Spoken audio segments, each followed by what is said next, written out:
লগতে বৰ প্ৰাসংগিক বিষয়। আজি চাবলৈ গ'লে আমি মানৱ সমাজত মানুহ মাত্ৰে আমি দুখীয়া নহয়, আমি আধ্যবন্ত। কাৰণ আমি বিশ্বায়নৰ যুগত উঠা বহা কৰিছোঁ। Laptop, desktop, tablet, pen drive এইবোৰ ব্যৱহাৰ কৰি লগে লগে সকলো মানুহৰ লগত সম্পৰ্ক ৰক্ষা কৰিছোঁ। কিন্তু তাৰপিছত যদি আমি খেপিয়াই চাওঁ, গ্ল'বেলাইজেশ্যন হ'ল সঁচা, গোটেই বিশ্বখনকে গাঁৱলৈ ৰূপান্তৰিত কৰা হ'ল, কিন্তু আমি আন্তৰিকভাৱে বিশ্বায়ন হ'ব পৰা নাই। ইজনে সিজনক আঁকোৱালি লোৱাৰ দূৰত্বটো বহুত দূৰলৈ বাঢ়ি গৈছে। মূল কাৰণ আধ্যাত্মিক চেতনাৰ অভাৱ।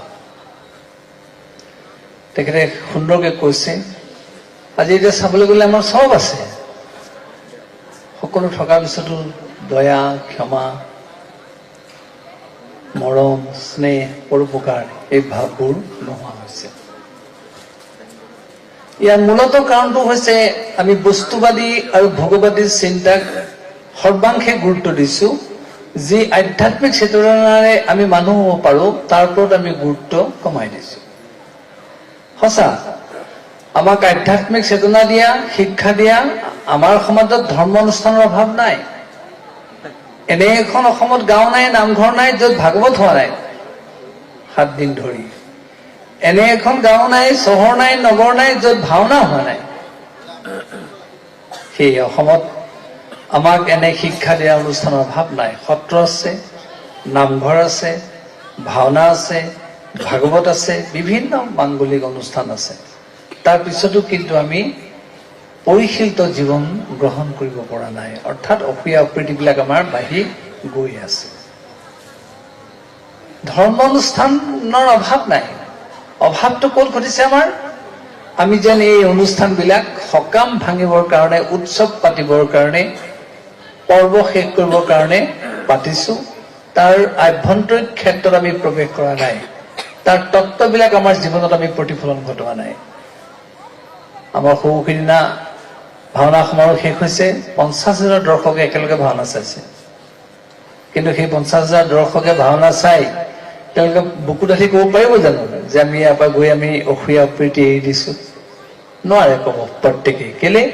কাৰণ ভাওনাক তেওঁলোকে মনোৰঞ্জনৰ সামগ্ৰী বুলিহে গণ্য কৰিছে। ভাওনাই যে আমাক প্ৰকৃত আধ্যাত্মিক চেতনা দিয়ে, ভাওনাই যে আমাক প্ৰকৃতাৰ্থত নৈতিক আৰু মূল্যবোধৰ শিক্ষা দিয়ে, সেইটোৰ প্ৰতি তেওঁলোকে কৰ্ণপাত নকৰে।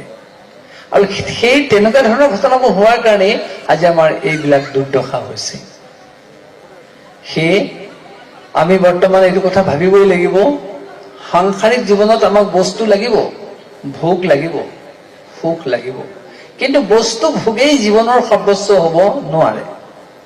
আমাৰ এটা সত্ৰবিলাকে, আমি আজি কম্পিউটাৰৰ মাধ্যম গ্ৰহণ কৰিছোঁ, যদি আমি নকৰোঁ আমি অচল হৈ যাম। আগৰ গোসাঁইসকলে দোলাখনত আহিছিলে, দোলাৰ ঠাইত এতিয়া গাড়ীত আহিবলগীয়া হৈছে, আহিবই লাগিব, নহ'লে গোসাঁইসকল অচল হৈ যাব। আগৰ মানুহে নাহৰগুটি লগাই পোহৰ ব্যৱস্থা কৰিছিল, এতিয়া ইলেক্ট্ৰিচিটি আহিলে, যদি আমি নাহৰগুটি যুগলৈ ঘূৰি যাওঁ আমি অচল হৈ যাম। বৰ্তমান কম্পিউটাৰ, বৰ্তমান ইণ্টাৰনেট আমি সকলো গ্ৰহণ কৰিম, কিন্তু তাৰ মাজত আধ্যাত্মিক চেতনা আমাৰ মাজত থাকিবই লাগিব। সুবিধা লাগিব, সুযোগ লাগিব, গাৰ্হস্থ্য জীৱনত আমাক বস্তু লাগিব, ভোগ লাগিব, তৃপ্তি লাগিব, সকলো লাগিব, কিন্তু তাৰ মাজত আমি ভাবি ল'ব লাগিব যে আমাৰ আটাইতকৈ সৰ্বোচ্চ চিন্তাটোৱে হৈছে আধ্যাত্মিক চিন্তা। আৰু সেইটো যদি সৰ্বোচ্চ বুলি জ্ঞান কৰিব পাৰে, ইয়াক যদি নিয়ন্ত্ৰণ কৰে, তেতিয়াহ'লে সকলোৱেই সুখ অনুভৱ কৰিব, শান্তি অনুভৱ কৰিব, পৰস্পৰৰ মাজত বিদ্বেষ সৃষ্টি হ'ব নোৱাৰে। এটা উদাহৰণ দিছোঁ, এই যে laptop, desktop, tablet, pen drive এইবোৰ ব্যৱহাৰ কৰি যে আমি ছুইচ অফ অন কৰাৰ লগে লগে মানুহৰ লগত ভাৱৰ আদান প্ৰদান কৰোঁ। আমি যে কৈছোঁ আমি স্বচ্ছলতা অৱস্থা পালোঁ, মানুহৰ লগত তৎমুহূৰ্ততে সম্বন্ধ স্থাপন কৰিলোঁ, কিন্তু তাৰপিছতে আমি ইজনে সিজনক হিংসা কৰিবলৈ এৰি নিদিলোঁ। তাৰমানে বাহ্যিকভাৱে আমি বিশ্বায়ন হ'লোঁ, আন্তৰিকভাৱে আমি বিশ্বায়ন হোৱা নাই। কিন্তু আমাৰ মহাপুৰুষ শ্ৰীমন্ত শংকৰদেৱে আমাক যি সত্ৰ নামঘৰৰ ব্যৱস্থা দিছিল তাত কিন্তু সেই আধ্যাত্মিক চেতনাটো সম্পৃক্ত হৈ আছিলে। কেনেকৈ চাওক, মহাপুৰুষজনাইও এই বিশ্বায়নৰ পৰিৱেশ আমাক গঢ় দিছিল। যেতিয়া নামঘৰত দবাটো বাজে, অঞ্চলৰ ৰাইজে গম পায় যে আমি নামঘৰলৈ যাব লাগে। তাৰ ধ্বনি কৰিছে, এটা অনুষ্ঠান হৈছে। যেতিয়া খোল তালৰ শব্দ বাজি উঠে, প্ৰসংগ কৰে, গম পাই যায় যে আমি তালৈ যাব লাগে। এইটোৱে হৈছে বিশ্বায়নৰ পৰিৱেশ। এই লেপটপ, ডেস্কটপ, টেবলেটৰ কামটো আমাক দবা, শংখ, খোল তালে কৰি দিছে। কিন্তু ইয়াৰ নিচিনাকৈ বাহ্যিক বিশ্বায়নত সি আবদ্ধ হৈ থকা নাই। আপোনালোকে জানেই, দবাটোৰ মাত শুনি, খোল তালৰ মাত শুনি যেতিয়া আপোনাক নামঘৰলৈ যায়, লগে লগে কৃষ্ণ কৃষ্ণ বুলি কৈহে সোমায়। আৰু তাত যেতিয়া আপোনালোকে বহি একেলগে নাম গায়, আপোনালোক শইকীয়া, বৰা, বুঢ়াগোহাঁই, হাজৰিকা, সোণোৱাল, গোস্বামী, শৰ্মা এইবোৰ উপাধি তাত নাথাকে। তেতিয়া এটা শব্দত ৰূপান্তৰিত হয়, ভকত সংজ্ঞাত ৰূপান্তৰিত হয়। হয়, আপোনালোকৰ মাজত কেতিয়াবা ক'ৰবাত ঘৰত কাজিয়া লাগিব পাৰে। যেতিয়া আপোনালোকে ভকত সংজ্ঞাৰে একেলগে নাম গাইছে, কিলাকুটি লগাই, কাৰো মাজত কাজিয়া নাই। এইটোৱেই হ'ল আধ্যাত্মিক চেতনা। গতিকে মহাপুৰুষজনে আমাক সত্ৰ নামঘৰৰ যোগেদি এইদৰে আধ্যাত্মিকভাৱে আমাক সমৃদ্ধ কৰিছে।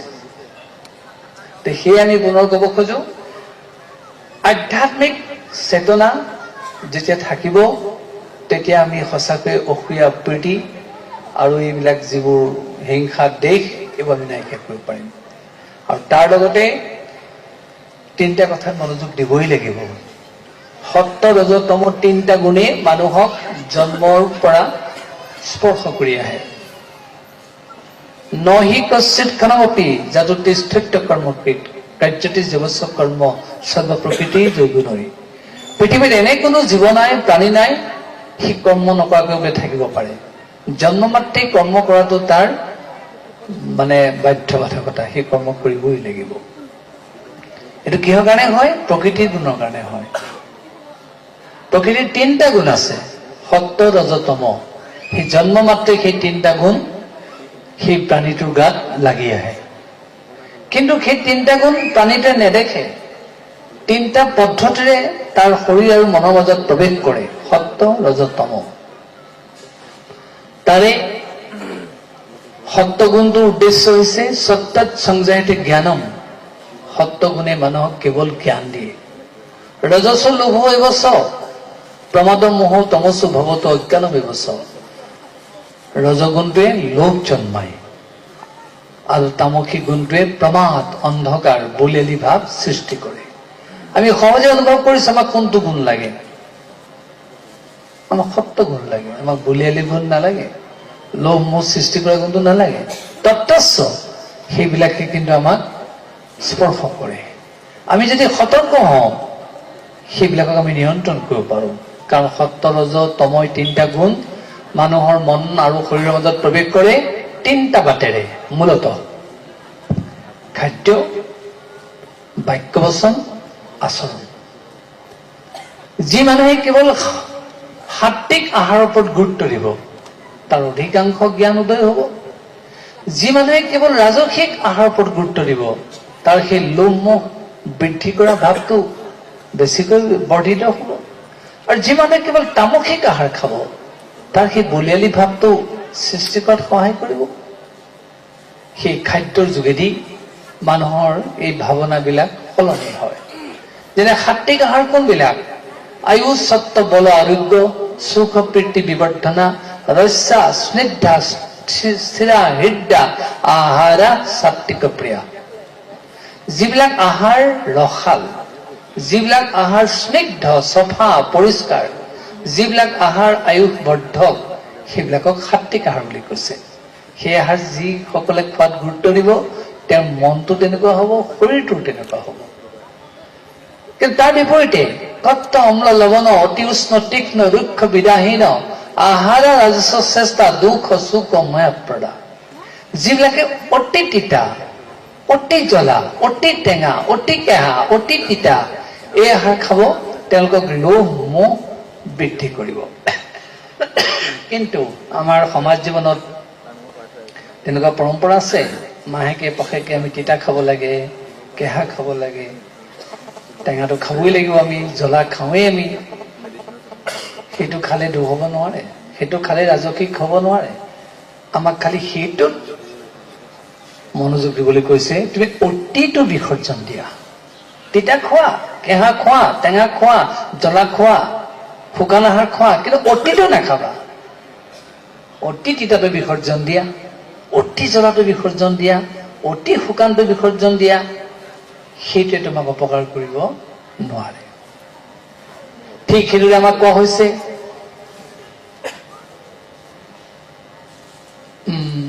তামসিক আহাৰ, জাত জামং গত ৰসং, যে যিবিলাক আহাৰ বাঢ়ি হোৱা, যিবিলাক আহাৰ গেলি পচি যোৱা, যিবিলাক আহাৰ দুৰ্গন্ধ লোৱা, সেইবিলাকক তামসিক আহাৰ বুলি কৈছে। জাত জামং গত ৰসং পূৰ্জি যত উচিষ্টমপি চা মধ্যম ভোজন তামস প্ৰিয়ম। তামসিক গুণৰ অধিকাৰীসকলে সেইবিলাক প্ৰিয় আহাৰ বুলি গ্ৰহণ কৰে, যিবোৰ দুৰ্গন্ধ লোৱা, গেলি পচি যোৱা, বাঢ়ি হোৱা। আৰু তেনে আহাৰ যদি কোনোবাই খায়, তেওঁৰ প্ৰমাদগ্ৰস্ত ভাৱটো আহিবই, অন্ধকাৰ ভাৱ সৃষ্টি হ'বই, বলিয়ালি ভাৱ আহিবই, অতি উত্তেজনাৰ ভাৱটোৰ সৃষ্টি হ'বই। গতিকে আমি যদি এই তিনিটা আহাৰত গুৰুত্ব দিওঁ, তেতিয়াহ'লে আমি সতৰ্ক হমেই। অৰ্থাৎ তামসিক ৰাজসিক আহাৰ আমি নিয়ন্ত্ৰণ কৰি সাত্বিক আহাৰ বেছিকে খাম, তেতিয়া আমাৰ মনটো সাত্বিকী পৰায়ণ হৈ থাকিব, কেৱল আমাক জ্ঞানেই দি থাকিব, বিবেকৰ বিচাৰ দি থাকিব। কিন্তু তামসিক ৰাজসিকক গুৰুত্ব দিলে ই বিবেকৰ বিচাৰটো বন্ধ কৰি দিব, হৃদয়ৰ অনুভূতিৰ দুৱাৰখনো বন্ধ কৰি দিব। সেইকাৰণে মানুহক প্ৰভাৱান্বিত কৰে খাদ্যই। ঠিক তেনেকৈ বাক্য বচনে, শব্দ প্ৰদূষণৰ যোগেদিও মানুহ উদ্ভ্ৰান্ত হয়, মানুহৰ হৃদয়বিলাক নিশকতীয়া হয়। আমাক ভাল বচন ক'বলৈ কৈছে, কাৰোবাৰ খং উঠিলেও মাৰ্জিত শব্দহে ক'বলৈ কৈছে। কোনো কাৰণতে অশালীন শব্দ যাতে ব্যৱহাৰ কৰা নহয়, উদ্ভট শব্দ ব্যৱহাৰ কৰা নহয়, আৰু অতি অশ্লীল শব্দ যাতে ব্যৱহাৰ কৰা নহয়। কিন্তু আমি সেই কথাত সতৰ্ক নহওঁ। আপোনালোকে নিশ্চয় নাই, কিন্তু কোনোবা গাঁৱত আমি শুনিবলৈ পাওঁ, যেতিয়া ল'ৰা ছোৱালী ৰাতিপুৱা শুই উঠা দেৰি হয়, তেতিয়া মাকে কি বুলি কয় জানেনে? আপোনালোকে কয় নকয় নাজানো, নকয় চাগে, কিন্তু সেই তেনেকুৱা গাঁৱবিলাকত কৈ দিয়ে, এই মৰাটো নুঠকিলে। যিগৰাকী মাকে 10 মাহ 10 দিন তাক গৰ্ভত ৰাখি সন্তানটো জন্ম দিলে, সেই মাকে যদি খঙৰ ভঙকত মৰাটো বুলি ক'লে, তাক আৰু বেলেগে অভিশাপ দিব নালাগে। আৰু যদি কেতিয়াবা কৈ দিয়ে ই এতিয়া খাই খায়ে মৰিব, তাৰ অকাল মৃত্যু বেলেগে কামনা কৰিব নালাগে। এইবোৰ শব্দ ব্ৰহ্ম। সেই শব্দ যে প্ৰয়োগ কৰিছে, তাক ক্ৰিয়া কৰিছে, তাৰ 100 বছৰ ঠাইত 40-30 বছৰলৈ আয়ুস নামি আহিছে। মাকে তাক আশীৰ্বাদ দিয়ে, বৰঞ্চ সতৰ্ক নোহোৱাৰ কাৰণে, এই শব্দ প্ৰয়োগৰ কাৰণে ল'ৰাটোকে ওলোটাই অভিশাপ দিলে। কিন্তু তাৰ বিপৰীতে আপোনালোকে চাওক, যশোদাই কৃষ্ণক জগাওঁতে কি শব্দ ব্যৱহাৰ কৰিছিল? যশোদাৰতো খং উঠিছিলে, মানিবলৈ ৰুচি বিচাৰি ফুৰিছিলে, তথাপিতো এনেকুৱা মৰাটো বুলি কোৱা নাছিলে। কি বুলি কৈছিলে যশোদাই কৃষ্ণক জগাওঁতে? উঠা উঠা চান্দ বয়ন, উঠা উঠা নীলমণি, উঠা উঠা বাপু কৃষ্ণ। দেখিছেনে কিমান সুন্দৰকে খং উঠিছে যশোদাৰ, কিন্তু এইবোৰতো বিভৎস শব্দ প্ৰয়োগ কৰা নাই, ইমান সুন্দৰ শব্দ কৃষ্ণক জগাইছে। সেয়ে আমি যশোদা হ'ব নোৱাৰিব পাৰোঁ, কিন্তু মাৰ্জিত শব্দ প্ৰয়োগ কৰাৰ কাৰণে আমি সতৰ্ক হ'বই লাগিব। যদি আমি নহওঁ, ল'ৰা ছোৱালী উদ্ধত আচৰণ কৰিবই, মৃত্যু, অকাল মৃত্যু নামি আহিবই। গতিকে আমি প্ৰত্যেক পিতৃ মাতৃয়ে খাদ্যৰ ক্ষেত্ৰত, শব্দৰ ক্ষেত্ৰত আমি সজাগ সতৰ্ক হ'বই লাগিব। আৰু ঠিক আচৰণ, যিটো উদ্ভট আচৰণ বুলি কোৱা হয়। সেই আমি ক'ব খোজো যি তিনিটাই মানুহৰ মন আৰু শৰীৰত ক্ৰিয়া কৰে, সত্য ৰজ তম, এই তিনিটাৰ ওপৰত যদি মানুহে গুৰুত্ব দিয়ে জীৱনত প্ৰতিফলন ঘটাবলৈ চেষ্টা কৰে, তেতিয়াহ'লে সেই মানুহ উদ্ভট আচৰণশীল নহয় আৰু সেই মানুহ তামসিক গুণগ্ৰস্ত নহয়, আৰু সেই মানুহৰ এটা চিন্তা শক্তি থাকিব, বিবেকৰ বিচাৰ থাকিব, হৃদয়ৰ অনুভূতি থাকিব। আৰু আমি ভাবোঁ এইখিনি কথাত যদি মনোযোগ দিয়ে, অসূয়া অপ্ৰীতি হিংসা দেশ ইয়াক মাৰি পেলা, ইয়াক কাটি পেলা, এই ভাৱবিলাক নাইকিয়া হৈ যাব। আপোনালোকে বেয়া নাপাব, আইসকলৰ সন্মুখতে কোনোবা এটা ল'ৰাক যদি সন্তান এটাক কোনোবাই অপঘাত কৰিছে, আমাৰ আইসকলে কেতিয়াবা কৈ দিয়ে ইয়াকে এসেকা দি দে।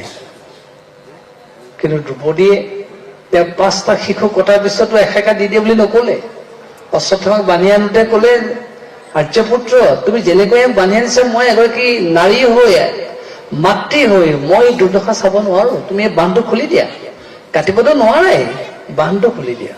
গতিকে আমাৰ আইসকলো দ্ৰৌপদী হ'ব লাগিব। এসেকা দি দিয়া বুলি প্ৰতিশোধ প্ৰাণী স্বভাৱটো গ্ৰহণ কৰিব নালাগিব। আমি প্ৰত্যেকে যদি তেনেকে ভাৱত উদ্বুদ্ধ হওঁ, ইজনে সিজনক মৰামৰি কৰা, কটাকটি কৰা কথাটো আহিবই নোৱাৰে। আমি যদি প্ৰত্যেকে সাৱধান হৈ যাওঁ, তে সেইকাৰণে কোৱা হৈছে সংসাৰী জীৱনত বস্তু লাগিব, ভোগ লাগিব, তৃপ্তি লাগিব, সকলো বাসনা পৰিপূৰণৰ ইচ্ছা থাকিব লাগিব। কিন্তু তাৰ মাজত আমি সকলো মানুহে মানুহক আঁকোৱালি লোৱাৰ প্ৰৱণতাটো ধৰি ৰাখিব লাগিব। আৰু সেই প্ৰৱণতাটো ধৰি ৰখাৰ কাৰণে আমাৰ স্বভাৱটো গঢ় দিব লাগিব। আৰু সেই স্বভাৱটো আমাক গঢ় দিব সাত্বিক গুণে। ৰাজসিক তামসিক গুণে আমাৰ এই স্বভাৱ গঢ় দিব নোৱাৰে। আৰু আমি যদি তেনেকৈ সকলোৱে পৰস্পৰে পৰস্পৰক আঁকোৱালি লোৱাৰ কথা ভাবোঁ, তেতিয়াহ'লে আমাৰ মাজত অন্যায় অসূয়া প্ৰীতি কেতিয়াও থাকিব নোৱাৰে। আৰু সঁচাকৈ আমি আকৌ কৈছো, ধৰ্ম অনুষ্ঠানে শিক্ষা দিয়াৰ আমাৰ অভাৱ নাই। মহাপুৰুষ শ্ৰীমন্ত শংকৰদেৱে ভাগৱতত, কীৰ্তনত, বৰগীতত পাতে পাতে সেই কথাই লিখিছে। কিন্তু আমি এতিয়া বৰগীতটো পৰিৱেশন কৰিবৰ কাৰণে, এটা বাহবা ল'বৰ কাৰণেহে গাইছো। ভাগৱত ফাঁকি সুন্দৰ সুৰত আৰু আনে শুনি ভাল পাওক বুলিহে গাইছো। কিন্তু সেইটো কি ক'লে সেইটোত আমি গুৰুত্ব দিয়া নাই। কাৰণ মহাপুৰুষজনে বাৰে বাৰে কৈছে, ভক্তিৰ ৰত্নাৱলীত কৈছে, নিমিনব সিদ্ধ সমাজত তথা ভাগৱতত কৈছে, সমস্ত ভূতত ব্যাপী আছো মই হৰি, সবাকো মানিবা বিষ্ণু বুদ্ধি কৰি। ভূত মানে প্ৰাণী, যিমান প্ৰাণী দেখিছা সকলোতে হৰি আছে, বিষ্ণু বুদ্ধি জ্ঞানেৰে তেওঁক সন্মান জনোৱা।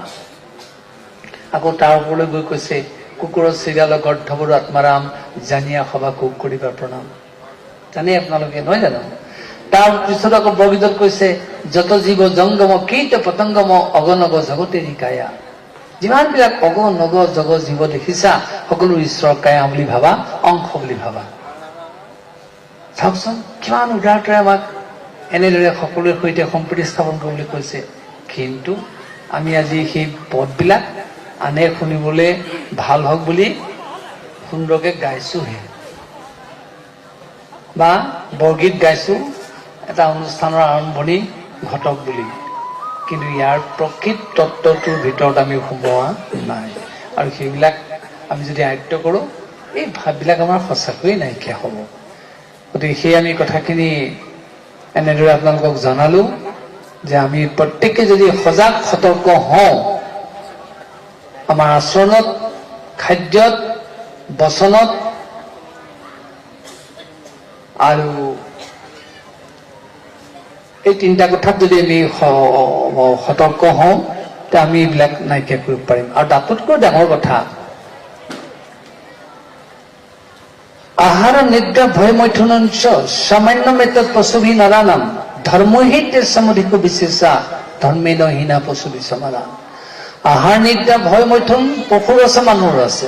যদি মানুহ পশুৰ নিচিনাকৈ আবদ্ধ হৈ থাকে, তেতিয়াহ'লে মানুহ আৰু পশুৰ মাজত পাৰ্থক্য নাথাকিব, সকলো একেকাৰ হৈ যাব। কিন্তু আমি কোনেও পশু হৈ থাকিবলৈ নিবিচাৰোঁ।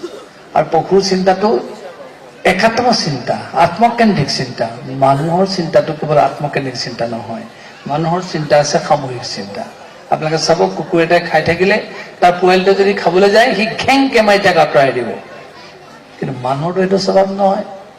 আৰু মানুহ সেইকাৰণে শ্ৰেষ্ঠ আৰু সেইকাৰণে মানুহৰ দুৰ্লভ জনম বুলি কৈছে যে আমি যদি এই সামূহিক প্ৰীতিটো ৰাখিব পাৰোঁ অকল নিজৰ পৰিয়ালটো নিজৰ কথাটোতে আবদ্ধ নাথাকি যদি সকলোৰে আমি কথা ভাবোঁ আমি সঁচাকৈ মানুহ হ'ম মানুহ য'ত হুচ আছে সেই মানুহ গতিকে আমি এই চেতনাৰে উদ্বুদ্ধ হ'লে পৰস্পৰে পৰস্পৰক আঁকোৱালি লোৱাৰ প্ৰৱণতা আহিবই কাৰণ আমি সকলো মানুহ এদিন আহিছোঁ এদিন যামগৈ গতিকে মই যদি ভালে আছোঁ তেওঁ ভালে থাকক মই যদি ভালকৈ খাইছোঁ তেওঁ ভালকৈ খাওক মোৰ যদি কিবা অকণমান আছে মই তেওঁকো অকণমান দিওঁ এই যিটো প্ৰৱণতা যদি থাকে তেতিয়াহ'লে সেই মানুহৰ মাজত কটাকটি মৰামৰি ক'ৰ পৰা আহিব গতিকে আমি যেন সেই নৈতিক চিন্তা মূল্যবোধৰ শিক্ষা আধ্যাত্মিক চেতনাৰ পৰা বহু দূৰলৈ গুচি আহিছোঁ যাৰ কাৰণে আমি আধ্যবন্ত হৈও বিশ্বায়নৰ যুগত দুখীয়া হৈছোঁ গতিকে আমি এই দুখীয়া হোৱাৰ প্ৰৱণতাটো যদি নাইকিয়া কৰিব পাৰোঁ সঁচাকৈ তেখেতে উত্থাপন কৰাৰ দৰে আমাৰ অসূয়া প্ৰীতি দেশ হিংসা আমি বহু পৰিমাণে নাইকিয়া কৰিব পাৰিম ধন্যবাদ প্ৰভুজনাই যি গভীৰ